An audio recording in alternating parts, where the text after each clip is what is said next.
Hi hello friends, நீங்கள் எல்லோரும் எப்படி இருக்கீங்க? நாங்கள் எல்லோரும் ரொம்ப ரொம்ப ஹாப்பியாக இருக்கோம்.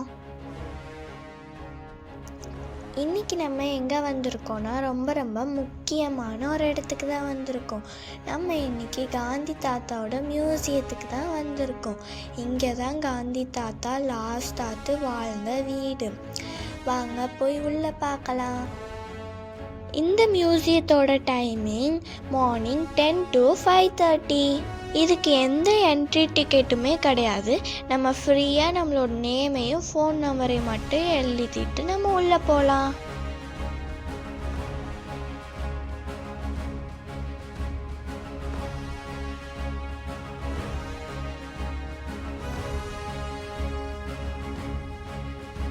இந்த வீட்டில் தான் காந்தி தாத்தா கடைசியாக 144 days வாழ்ந்திருக்காங்க.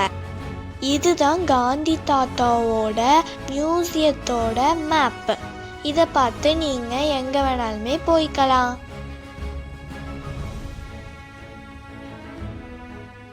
இந்த வீடு காந்தி தாத்தாவோட ஃப்ரெண்ட் பிர்லாவோட வீடு.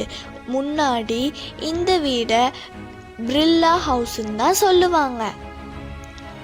இப்போ நீங்கள் பார்க்குறது தான் காந்தி தாத்தா உட்காரதுக்கு யூஸ் பண்ண சோஃபா.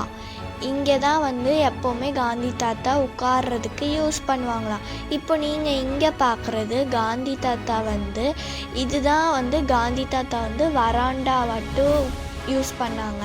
இங்கே அவங்களோட ஃப்ரெண்ட்ஸ் எல்லாம் மீட் பண்ணுறதுக்காக அவங்க யூஸ் பண்ணியிருக்காங்க. அப்புறமாட்டு அவங்க யூஸ் பண்ண பொருட்கள், கார்டனுக்கு யூஸ் பண்ணது, அவங்க சாப்பிட்றதுக்கு ஸ்டோனு, கண்ணாடியோட box, pocket watch, walking stick, அந்த மாதிரி நிறைய காந்தி தாத்தா யூஸ் பண்ண திங்ஸ்லாம் வச்சுருந்தாங்க. யூஸ் பண்ண ஸ்பூனும் வச்சுருந்தாங்க. இதுதான் காந்தி தாத்தா கடைசியாட்டு பட்டேல் தாத்தாவை பார்த்த ஃபோட்டோ. இங்கே தான் காந்தி தாத்தா லாஸ்ட் ப்ரேயர் பண்ணுறதுக்காக நடந்து போன இடம். இங்கே தான் அவங்கள சுட்டு கொன்ன இடமும். சரி, இப்போ நம்ம அடுத்த இடத்த பார்க்கலாம். இங்கே பார்த்திங்கன்னா டிஜிட்டல்லே டிவி மூலமாட்டு அவங்கள பற்றி இன்னும் நிறைய போட்டிருந்தாங்க. அதை மாதிரி அவங்கள பற்றியும் நிறைய பேரை பற்றி அவங்க போட்டிருந்தாங்க. அவங்க யாருக்கு அவங்களோட ஃப்ரெண்ட்ஸு யாரெல்லாம் மீட் பண்ணியிருக்காங்க, அப்படி அவங்கள பற்றியும் நிறைய இது போட்டிருந்தாங்க. இங்கிலீஷ்லேயும் போட்டாங்க, ஹிந்திலேயும் போட்டிருந்தாங்க.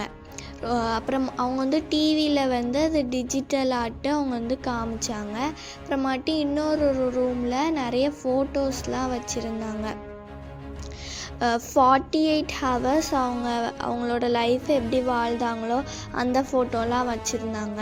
இந்த மாதிரி அவங்க அவங்களோட வாழ்க்கையில் என்னெல்லாம் பண்ணியிருக்காங்களோ அந்த மாதிரி நிறைய ஃபோட்டோஸ் வச்சுருந்தாங்க.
இங்கே காந்தி தாத்தாவோட லைஃப்பை மினியேச்சரில் ஒரு பாக்ஸில் வச்சுருந்தாங்க. இங்கே அவங்க பட்ட கஷ்டம், சந்தோஷம், அவங்களுக்கு கொடுத்த பாராட்டு விழா அதெல்லாத்தையுமே வச்சுருந்தாங்க. அப்புறமாட்டு அவங்களோட ஊர்லேருந்து மதுரைக்கு வந்தப்போ மதுரை தானே அவங்களோட ட்ரெஸ்ஸே சேஞ்ச் பண்ண காரணம், அதையும் மினியேச்சர் ஆட்டு வச்சுருந்தாங்க. அப்புறமாட்டா அவங்க சாகும்போது எல்லாருமே அழுததையும் வச்சுருந்தாங்க.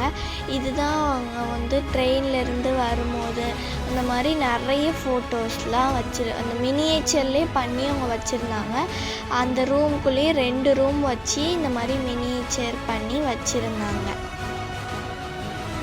இப்போ தான் நம்ம இந்த மியூசியத்தில் ஒரு முக்கியமான இடத்துக்கு வந்திருக்கோம். இங்கே தான் காந்தி தாத்தா லாஸ்ட்டாக ப்ரேயருக்கு நடந்து போகும்போது அவங்கள சுட்டு கொன்ன இடம். அவங்க இந்த இடத்துல தான் நம்ம நாட்டுக்காக உயிர் விட்ட இடம். இங்கே அவங்க நடந்து போன இடத்த இப்போ செஞ்சு வச்சுருக்காங்க. ஆனால் நம்ம இதில் இந்த பாத்தில் நம்ம நடந்துலாம் போக முடியாது. 30th January 1948 காந்தி தாத்தாவை சுட்டு கொண்டுட்டாங்க. அதனால தான் இந்த மியூசியத்தோட ரோடோட பேர் 30 January ரோடு. 30னா ஹிந்தியில் 30ன்னு அர்த்தம்.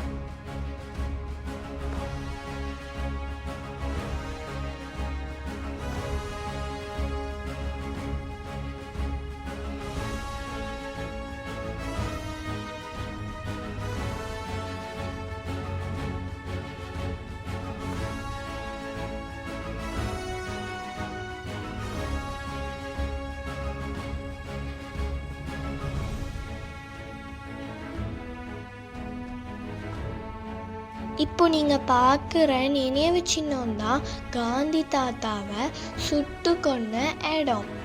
இங்கே வந்ததுனால நான் காந்தி தாத்தாவை பற்றி நிறைய தெரிஞ்சுக்கிட்டேன்.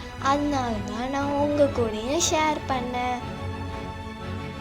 பாய் ஃப்ரெண்ட்ஸ், நான் இந்த மாதிரி உங்களை இன்னொரு வீடியோவில் பார்க்குறேன்.